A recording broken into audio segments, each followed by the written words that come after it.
اس معاملے کو حل کر سکتی ہے۔ لیکن دین اسلام جو خالص اللہ کا اتارا ہوا عقل کے مطابق رہتی دنیا تک کے لیے، قیامت کی دیواروں تک کے لیے یہ دین اللہ نے ہمیں دیا ہے، اس میں سابقہ ادیان کی طرح افراط و تفریط نہیں ہے۔ نہ تو کھلی اجازت ہے مرد کو کہ جب چاہے طلاق دے دے، جب چاہے روک لے، جتنی چاہے دے دے پھر رجوع کر لے، اور نہ ہی اس کے اندر یہ چیز بالکل ممنوع ہے کہ دو مختلف طبیعتیں اگر مل جائیں تو ان کی علیحدگی کی کوئی صورت نہ ہو، بلکہ دین اسلام یہ چاہتا ہے کہ انسانوں کا یہ معاشرہ، میاں اور بیوی کا یہ تعلق برقرار رہے، اس سے انسان کی نسل بڑھتی رہے۔ اسی لیے رسول اللہ صلی اللہ علیہ وسلم فرماتے ہیں ایسی عورت سے شادی کرو جو زیادہ بچے پیدا کرنے والی، زرخیز ہو، تاکہ قیامت کے دن میں اپنی امت کی کثرت پہ فخر کروں گا۔ اسی لیے دین اسلام نے ایسے طریقے بتائے ہیں جس سے میاں اور بیوی کا یہ تعلق نہ صرف برقرار رہے بلکہ مزید پختہ ہو۔ جیسے حدیث میں آتا ہے نکاح کرنے سے پہلے مرد کو اجازت دی گئی کہ وہ اپنی بیوی کو ایک نظر دیکھ سکتا ہے، کہیں یہ نہ ہو نکاح کے بعد جب وہ اپنی بیوی سے آمنا سامنا کرے اس کی شکل اسے اچھی نہ لگے اور وہ طلاق دے دے، تو شریعت نے اجازت دی کہ ایک نظر نکاح سے پہلے اپنی بیوی کو دیکھ لے، اور یہ نظر آئندہ زندگی میں اس کے لیے زیادہ فائدہ مند قرار ہو۔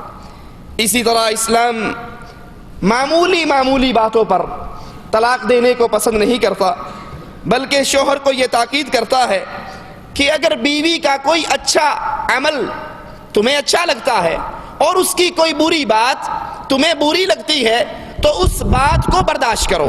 قرآن حکیم بیان فرماتا ہے فَإِن كَرِهْتُمُوهُنَّ فَعَسَىٰ أَن تَكْرَهُوا شَيْئًا، اگر تمہیں ان کا کوئی فعل برا لگے تو ہو سکتا ہے تم اس کی بات کو برا جانو، وَيَجْعَلَ اللَّهُ فِيهِ خَيْرًا كَثِيرًا، اور اللہ اس کے اندر تمہیں بہترین فائدہ عطا کر دے۔ تمہارے نزدیک بظاہر وہ برائی ہو اور اس کے بدلے اللہ ہو سکتا ہے اس عورت سے تمہیں ایسی اولاد دے دے جو تمہاری دنیا اور آخرت میں فائدے کا سبب بن جائے۔ رسول اللہ صلی اللہ علیہ وسلم کا ارشاد مبارک ہے کوئی مرد اپنی مسلمان بیوی سے بغض نہ رکھے، عداوت نہ رکھے، دل میں اس کے خلاف نفرت نہ رکھے، اگر اس کو اس کا کوئی ایک فعل برا لگتا ہے تو کوئی اور عادت اچھی بھی تو لگتی ہوگی۔ جس طرح حدیث میں آتا ہے نا، ایک شخص اپنی بیوی کی شکایت کرنے کے لیے حضرت عمر کے پاس آیا، اندر سے دروازے پر پہنچا تو اندر سے آوازیں آ رہی تھی، یہ واپس لوٹ گیا۔ حضرت عمر باہر آئے، دروازہ تو بجا چکا تھا، کہنے لگا آیا تھا پھر واپس چلا گیا کیوں؟ کہا میں تو اپنی بیگم کی شکایت لے کر آیا تھا اور میں اندر آپ کی بیگم کی چڑھائی سن رہا تھا کہ وہ آپ کو سخت الفاظ کہہ رہی، تو میں گھر چل پڑا۔ کہا یہ عورت، یہ بیوی، یہ میری بیٹوں کے لیے روٹیاں پکاتی ہے، یہ ان کے کپڑے دھوتی ہے، یہ ان کی خدمت کرتی ہے، اگر کبھی کچھ کہہ دیتی ہے میں چپ کر جاتا ہوں۔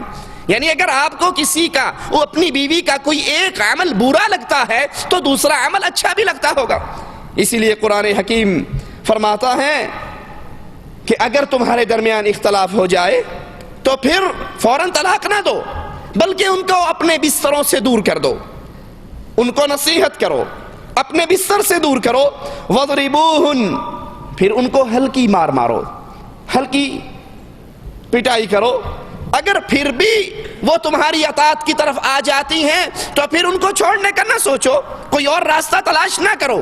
یہ سٹیپ بائی سٹیپ اصلاح کے طریقے دین اسلام کیوں بتاتا ہے؟ تاکہ میاں بیوی کی یہ اکائی، یہ معاشرے کی اکائی برقرار رہے اور اس میں فساد نہ ہو۔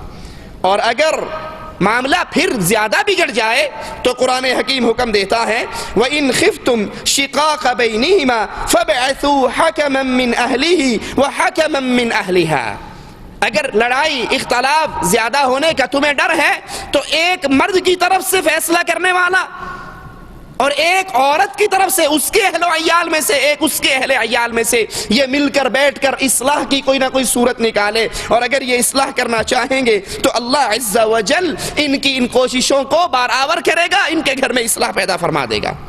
اور اگر یہ تمام معاملات کرنے کے بعد پھر بھی حالات ٹھیک نہیں ہوتے جدائی ہی لازمی ہے تو شریعت اسلام حکم دیتی ہے بیوی کو ایسی حالت میں طلاق دو، ایسے طہر میں جس میں اس کے ساتھ صحبت نہ کی گئی ہو، اور ایک طلاق دے کر چھوڑ دو۔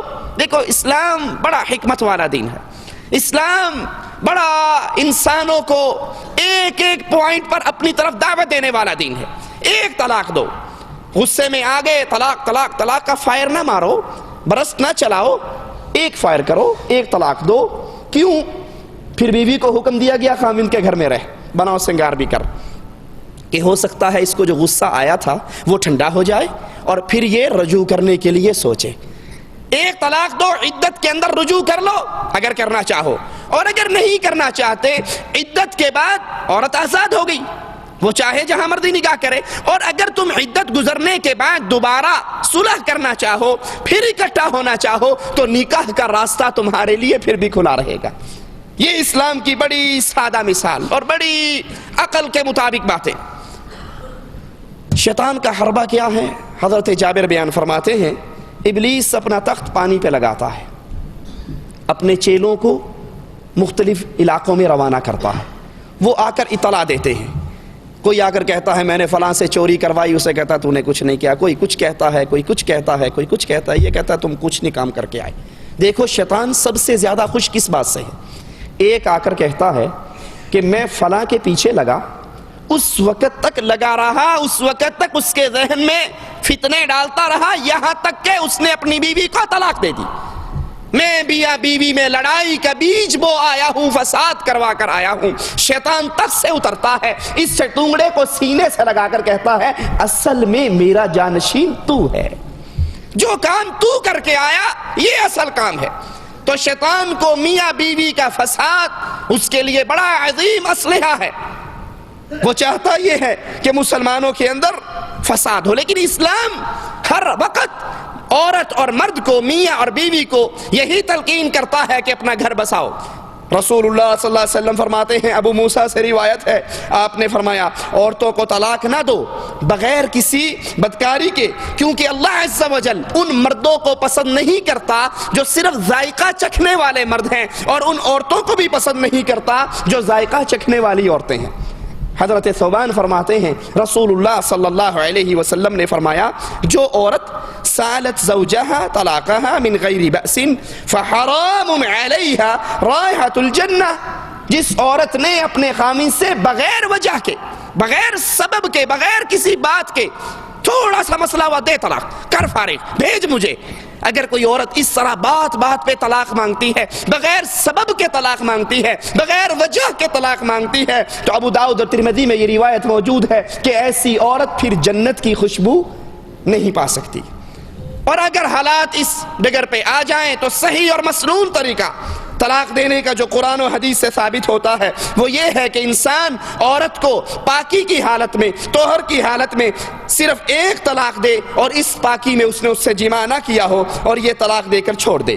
جب عدت گزر جائے تو یہی ایک طلاق رشتہ زوجیت کو قطع کرنے کے لیے کافی ہے، اور اگر یہ رجوع کرنا چاہے یا عدت گزرنے کے بعد نکاح کرنا چاہے تو اس کے لیے دروازہ کھلا ہے۔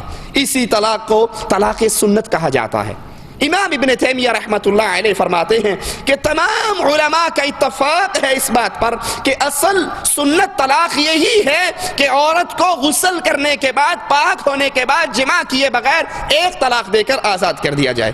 ابن تیمیہ ایک اور مقام پہ فرماتے ہیں مسنون طلاق کی یا تو یہ صورت ہے کہ ایک طلاق دے کر چھوڑ دے یہاں تک کہ عورت عدت گزار کر آزاد ہو جائے، یا عدت کے اندر خاوند سے رجوع کرے۔ اگر کسی نے اکٹھی 3 طلاقیں دی یا ایک ہی طہر میں متفرق طور پر رجوع کیے بغیر 3 طلاقیں دی تو یہ صورت حرام ہے۔ اس کا ارتکاب کرنے والا اکثر علماء جیسے امام مالک، امام ابو حنیفہ اور امام احمد رحمہم اللہ کے نزدیک بدعتی ہے۔